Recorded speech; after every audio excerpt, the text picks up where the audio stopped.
struggles, innovation, going all in, not holding back, mindset, being a leader, paving their own way, putting the real in real estate, listing legacies, selling luxury. You have The Vault. unlocking conversations in real estate today.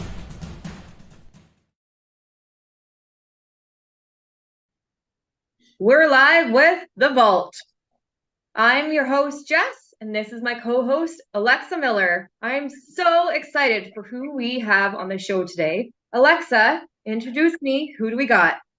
I'm very excited to welcome Derryn Shrosbree today. Derryn is the founder of 33/7, a wealth creation boutique specializing in propelling and preserving wealth for the affluent. Derryn lives with his wonderful wife and 3 boys on a farm in the middle of a forest in southwestern Ontario. So thank you, Derryn, for joining us today. That's my pleasure. It's wonderful to be here. Thank you very much for hosting. Yeah, welcome. I'm pumped and I have 1,000 questions already. Yeah, me too. Okay. Tell us a little bit about yourself to get started. Sure. I'm originally South African. So I went to high school in South Africa and then went to, I have 3 degrees in mathematics. So my first degree was a degree from South Africa. Then I went to Australia for my second degree and finished up doing a master's at the London School of Economics in mathematics. So that was a cheeky 7 years of math, which was great. I lived in Japan for 5 years, New York 5 years, London 2, Sydney 2. And I've been here for a bunch of years as well. I speak Japanese, English, and Dutch. I have 3 beautiful sons, 16, 14, and 9. Sidebar, my middle son is going to a private boarding school in Scotland for high school this year, so we're super pumped about that.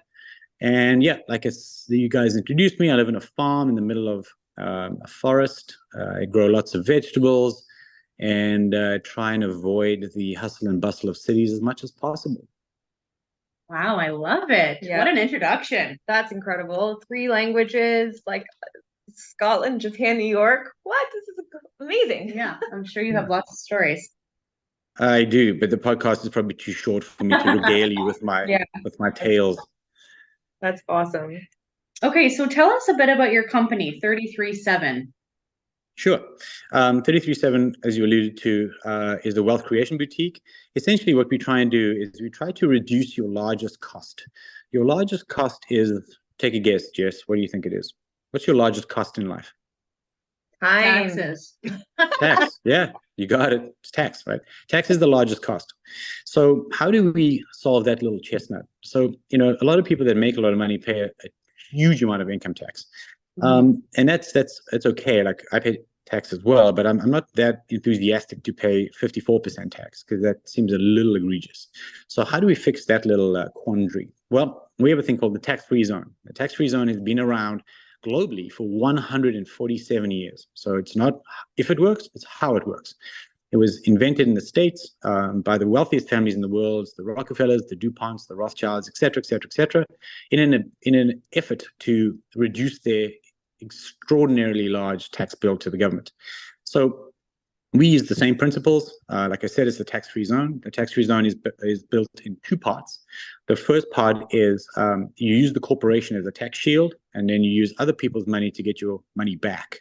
So it's 2 transactions. Transaction number 1, your corporation, holdco or family trust, buys a participating whole life insurance policy from, let's use Equitable Life Insurance Company as an example. So our normal premiums are $500,000 a year. So let's say you take 500 grand from your corp and you send that to Equitable Life Insurance. Your corporation now owns a $5 million policy, right? So if you die, your heirs or your beneficiaries get 5 million. So transaction number 1, 500 grand of corporate retained earnings goes out of your corp to Equitable Life Insurance Company. That's transaction number 1. Transaction number 2, we go to Scotiabank. Scotiabank gives you back the $500,000. So 500 went out, 500 came back in. So you've got 2 transactions. 1, you bought insurance. 2, you have a loan, right? You are capital flat. You have the same amount of money in your corp, right? So that money is now leveraged. So you can either use it for plant, equipment, buying rental units, and increasing your wealth corporately. That's use case 1. Or use case 2, you can take it privately. You can take it personally. So 500,000 went from your corp, which is corporate retained earnings, but you can take it out personally, right, as a loan. And as you know, loan incomes are not taxable anywhere in the world. So they can't tax a loan because it's not deemed as income. Therefore, you now have $500,000 in your personal account that you can use for gas, groceries, and anything else you want that you would otherwise be taxed on heavily. So if you are fairly efficient, your dividend tax rate is 36%. So easy math. You take out 100 grand out of your corporation, you actually need to take out $136,000 because the 36,000 goes to the government. If you don't want to pay that $36,000, you can use it alone to live on, right? So your income tax rate would go to 0. So you'd only need to take out $100,000. So I save you $36,000 per 100. So if you do $1 million policy per year, that's 360 grand's worth of saving. So most people, even rich people, don't want to waste 360 grand a year for the rest of their life on tax. So that's what we do. There's the nutshell. I love it. Wow. That's amazing. And I feel like we're going to share this with everybody because the number one thing that realtors face is the tax bracket we're in. Yeah. Right. Yes, And so- I also learned. Yeah, go ahead. No. So you know what a PREC is, right? Yeah. Yeah. Yeah. So we do huge amounts of business with real estate agents up and down the chain because the PREC, now that it's up and running, is absolutely brilliant. Before that, it was much more difficult for real estate agents to do the solution. But now that you have a PREC, you're good to go. By the way, the PREC is the awful name for a corporation. Yeah. But anyway, yeah. Can you just share with viewers if they don't know what that is? Because if I'm a first-time realtor, I may not know what Right. that is. And I think it's important I'll learn that. Yeah, a PREC is a professional real estate corporation, PREC. So if you're a realtor and you're making 500 grand a year and you don't have a PREC, that means you're a happy taxpayer. That means you love paying tax. Yeah. So if you have 500 grand a year of sales, right, you probably want to set up a PREC, Yeah, Absolutely. right? Which is just a fancy name for a corporation. Right? it is. Yeah. And for those that don't know, we just were introduced to being able to have a PREC. For the longest time, realtors were not able to access, they weren't able to become incorporated. So Yeah. this is huge for us. Yeah, Adam and I just started one, I think about a year ago, and it's a game changer, actually. It's actually easier. Everything's in one spot, and we are a lower tax bracket already. Yeah. There you go.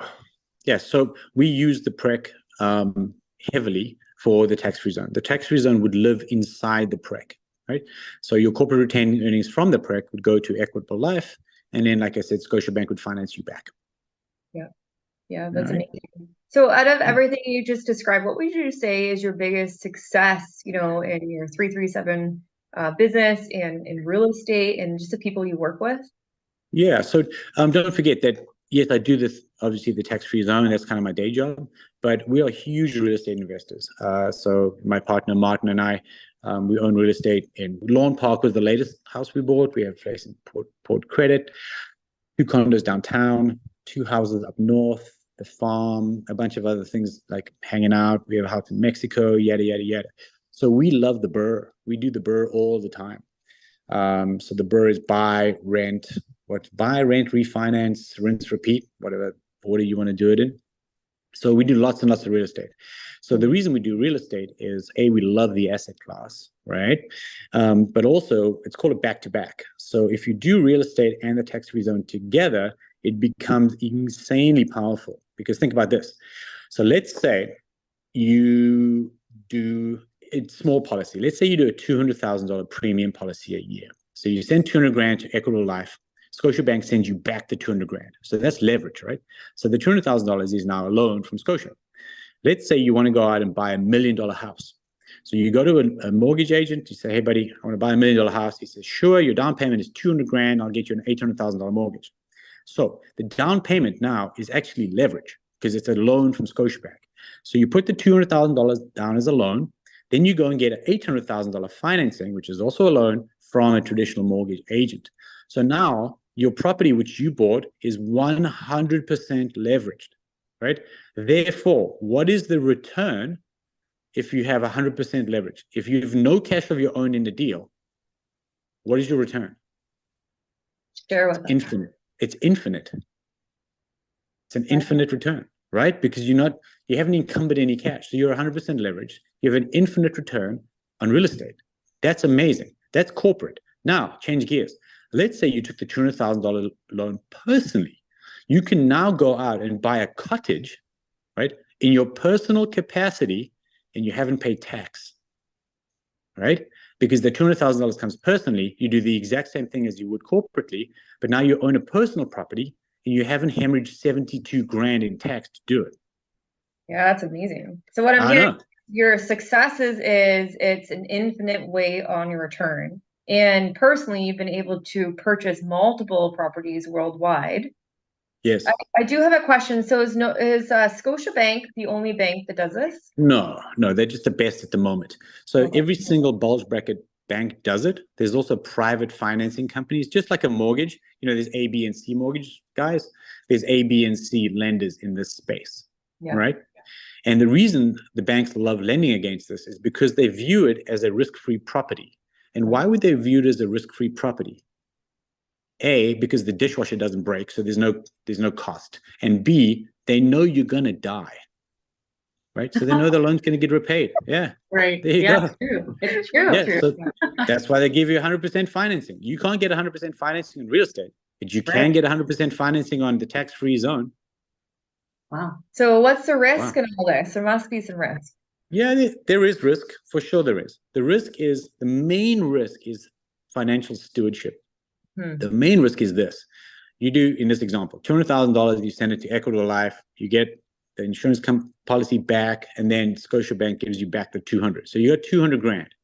You go out for dinner and your buddy says, hey, I'm opening a juice bar. Do you want to invest in the juice bar? You say yes, and you give your buddy 200 grand. 3 months later, the juice bar goes bankrupt. Now you're not looking so bueno because you lost the cash. So now you got to come up with the cash, right? That's bad. Hence, we do back-to-backs with property, right? That's the safest way to do it. So to reduce risk, you need to have financial stewardship. Do not go to Vegas and put it on black, because if it comes up red, you're out of pocket. It's no bueno, right? So you got to watch out for that. So that's a risk for sure. That's one. Second risk is, yes, they could change the tax rules. They could. All right. I'm not going to go into why they wouldn't, but they could. That's a risk, right? Because they have tanks and we don't. So they can do whatever they want. That hasn't been changed for 147 years for many reasons, which, like I said, we can go into later, but it's too long and it'll get boring. So there we go. So those are the two main risks. There's a regulatory risk and there's financial stewardship risk. But apart from that, this thing is extremely, extremely safe. And let me nerd out for a second. The standard deviation, which means risk, or some people call it VAR or value at risk. Some people call it vol, which is volatility. This risk is 1.88% over 30 years, right? If you bought a GIC, the risk is 2.35%. So a guaranteed government instrument is more risky than the tax-free zone. Therefore, the tax-free zone is safer than the sovereign nation of Canada. There you go. And we have all these metrics and we can send you stuff if you want. Yeah, I know. So it's ultra, ultra safe. So if people are conservative and they don't want to lose any money ever whatsoever, this is a very good option for them. It is. And not only is it an option, it's like a different way to do it. Like you're not only pulling equity out of your properties to have multiple properties. Correct, Jess. You're using $1 twice, right? Yeah, because you're building an asset class in your corporation, which is the tax-free zone, and you're reusing the money to go and buy more real estate. So $1 gets used twice. Happy days. Yeah, I love that. Wow. So help me understand, how come we don't hear more about this? Because this has been the domain of the high and ultra high net worth people only, right? Don't forget, you need the wherewithal to do this. Like the minimum policy size we do is $250,000 per year for 10 years. So you need to be able to have a pretty stable 250 coming in every single year that you can dedicate to the strategy. So that's 2.5 million minimum, right? So that's why, 99% of people, it's more, probably 99.5% of people cannot do this. It's not for the rank and file. This is not for an agent that's coming out of the gates and had a good year. This is for a guy that has a team. He's got 6 or 7 people working for him. He's doing over $1 million of direct DCI, whatever you guys call it, direct commission a year. That's who this is for. It's built for sophisticated wealthy folks that want to get extraordinarily wealthy. This Yeah. is why the rank and file don't know about this. Yeah. Right. And not paying it out. Like I know our first year we didn't have a corporation, and oh my God, basically what we paid out it was like half what we made. It was crazy.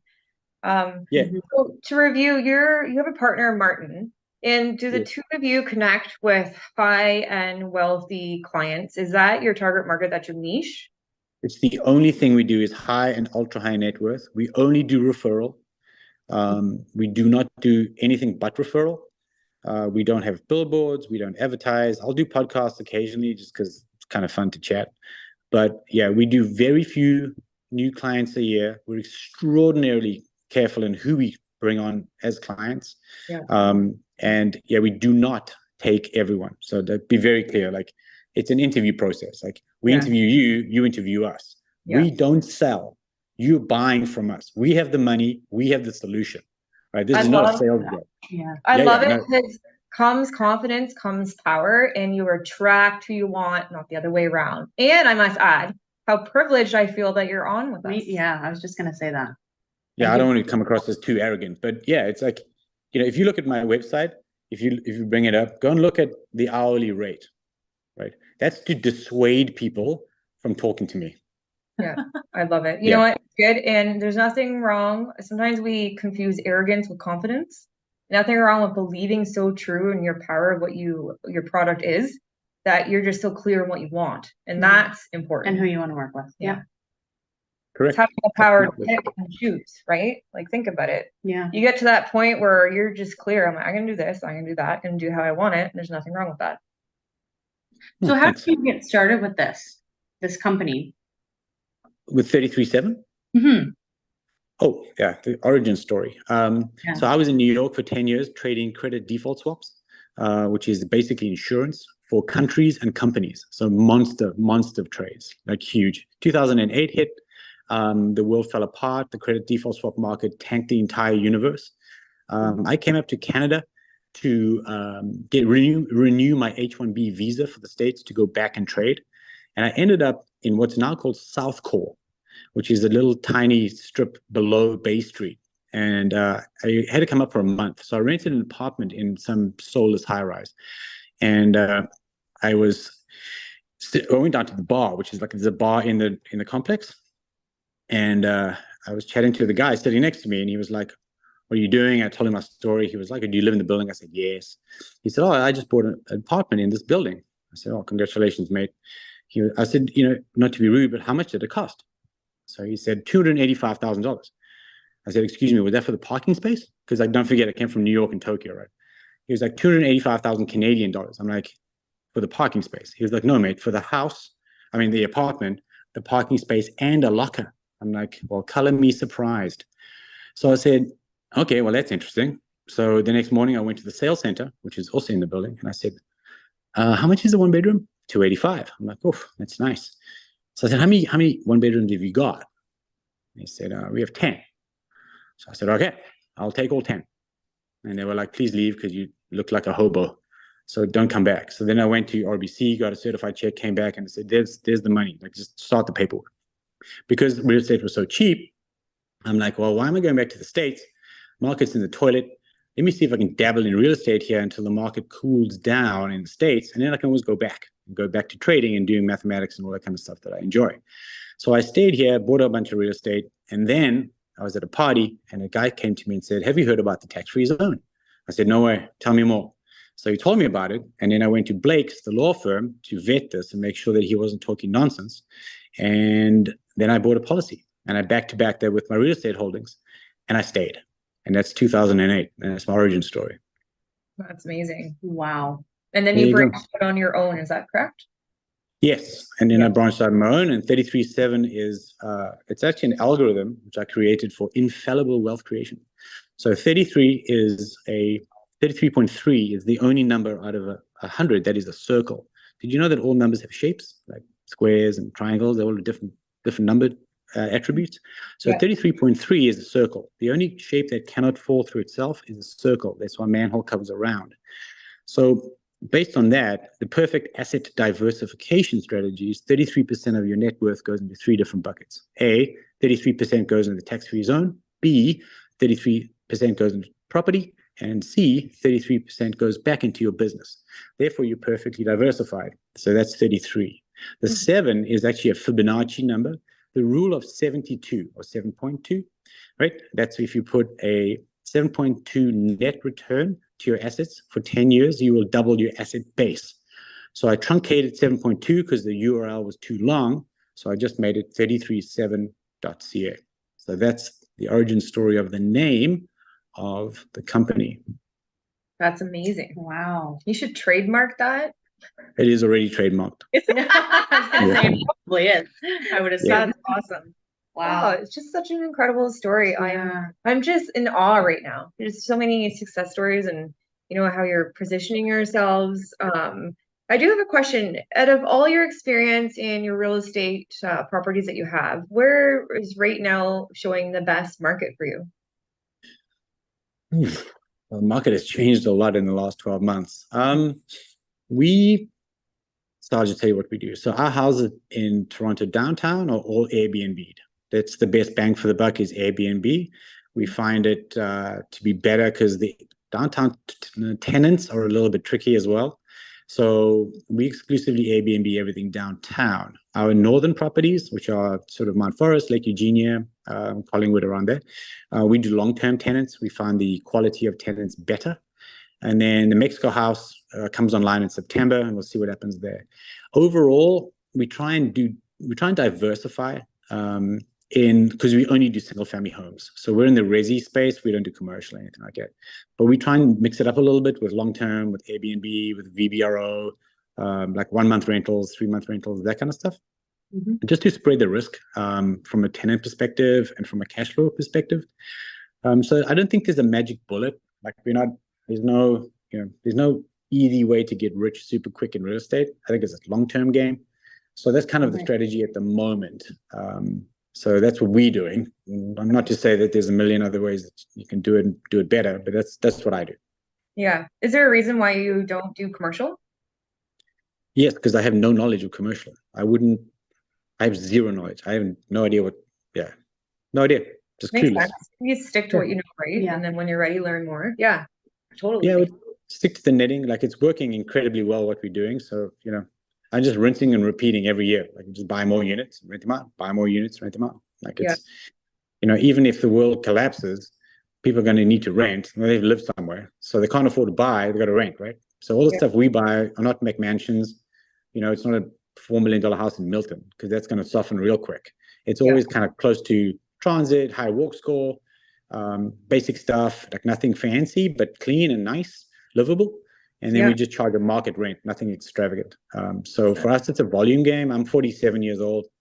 If I buy 2-3 units a year, I'll end up with, 90 doors, 80 doors. Like who needs more than that, right? Because all I'm doing is I'm just making my kids extremely rich so that they don't have to work and they can sit around on their ass and do nothing forever, right? It's true. Every time my parents buy property, I get a call. Your inheritance is just getting much better. Exactly. Yeah. So I just do it because it's fun. There's nothing else to do. You can't leave the money in the bank. Right. Yeah, exactly. You can't. It's so annoying. Like you go to the bank, you say, "Hey, can I have 20 grand?" And they're like, "Why?" I'm like, "Excuse me, what did you say? Why? What? Like, why are you asking me for?" Anyway, like it's silly. So no, you can't leave in the bank because if you do, they don't want to give it to you. And so you may as well just buy property. There's nothing else to do really. Securities suck. You have no clarity and control. So what else? What other asset classes are there? Tax-free zones, the rock star of all rock stars. And then you back to back that with property, it's just infallible. Like you just can't lose. Right? Yeah. So can we discuss quickly, and then we'll wrap it up, what would you say is your biggest struggle within your business? My biggest struggle? There's no struggles. Like it's all just abundance and joy. So there's no struggles. The one thing that we do find is a recurring question. We get this all the time. We actually have an email that's dedicated to this question. The question is, at the end of the conversation, when I speak to people, they always say the same thing. It's too good to be true. I'm like, all right, here we go. So it sounds too good to be true. It really does, right? But it's not. It works. So there's no struggles. But the most common question is, holy shit, Batman, it's too good to be true. And I'm like, yeah, well, So let me give you a good story. So back in the 1800s, let's just make up a story. So a guy walks into a coffee shop and he sits down with his buddy. And he says to his buddy, hey, I saw a house. It's very nice. I want to buy it, but I don't have enough money to buy it. The guy next to him on a different table leans over and says, you want to buy the house? The guy says, yes. He says, I'll lend you the money. The guy says, what? I don't even know who you are. Why would you lend me money to buy a house? The guy says, well, because, I'm in the business of lending money to people to buy houses. In the 1800s, there was no mortgages. It didn't exist, right? That guy at the coffee shop, he was like, this is too good to be true. It's definitely not going to work. In this day and age, it's called a mortgage. And I'm pretty sure most people know what a mortgage is, right? So, in 1850, a mortgage was too good to be true. In 2023, the tax-free zone seems to be too good to be true. Right. There you go. I love it. It's It's going back to that when you're talking about Mindset. I was just going to say it's that 1% mindset, and the rest is 99%. Either they don't get it or it's just more learning. But there is that, that top producing billionaire mindset, which is very rare and very few have that vision. Yeah, because if you come in with scarcity and fear, this is not for you. If you come in with abundance and joy, you're good to go. But if there's fear, right, don't even bother, right? If there's doubt, don't even bother. Like, you can vet this a million ways from Sunday, but when I talk to you, I'm not selling, you're buying. Yeah. Boom. Should be a t-shirt. I'm gonna put that on one and send it to you. Please do. I love all sorts of, I will have wonderful t-shirts. I only wear them on the farm because most of them are fairly offensive. But yes, I would love a customized t-shirt. Have to hang out. So Derryn, thank you for joining us today. For those that have the means to look into something like your company and work with you, how would they get in touch with you? They can email me or they can call me. I think both of those are on the website. Perfect. Okay. And it's 337.ca. 337.ca. You are correct. And that's 33seven.ca. Yeah. Correct. Amazing.